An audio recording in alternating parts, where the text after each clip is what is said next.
L'avocat de Diomi Ndongala dénonce une justice arbitraire. Cet opposant congolais a été condamné à 10 années de prison pour viol sur mineur.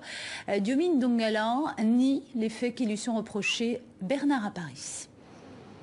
En l'absence de l'accusé à huis clos, la Cour suprême de justice de RDC a rendu nuitamment le verdict de 10 ans de prison à l'encontre d'Eugène Diomi Ndongala, jugé pour viol sur mineur. Pour la partie civile, ce jugement met fin à une longue procédure de 2 ans. Écoutez, Diomi, c'est un homme politique, mais les infractions pour lesquelles il est poursuivi, ce sont des infractions de droit commun. Et en tant qu'homme politique, il doit répondre. Il n'est pas le premier. Nous avons vu des grands hommes politiques de par le monde être condamnés. Diomi Ndongala, député national, a toujours dénoncé l'élection du président Kabila lors d'un scrutin entaché d'irrégularité. Il avait décidé de réunir l'opposition autour d'une plateforme pour réclamer la vérité des urnes.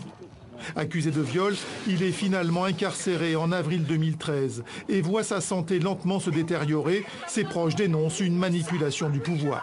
Quand vous avez en face de vous une personne qui ne sait pas dire où elle habite, qui ne sait pas dire quand elle a été abusée, qui ne sait pas dire où elle a été abusée, qui ne sait pas dire avec qui elle vit, je crois que soit elle a des problèmes de caractère mental, soit elle est en train de mentir.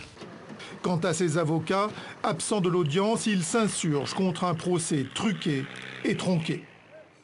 Quel est ce coup? Il n'y a que le ministère public qui fait son réquisitoire et on prend l'affaire en délibéré, sans faire participer toutes les parties au procès. Mon client n'a pas plaidé. Nous, ces conseils, nous n'avons pas plaidé. Les avocats dénoncent un arrêt nocturne, une condamnation irrégulière. Ils ont décidé de saisir la Cour de cassation pour réviser un jugement qui fait la une de la presse congolaise.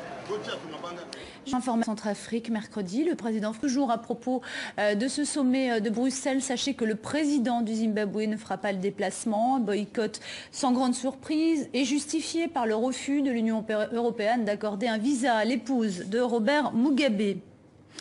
Et puis ces images toujours impressionnantes qui nous viennent de Melilla. 800 migrants subsahariens ont lancé des assauts simultanés afin de tenter de franchir les 7 mètres de barbelés de haut qui séparent le Maroc de l'Espagne, donc de l'Europe.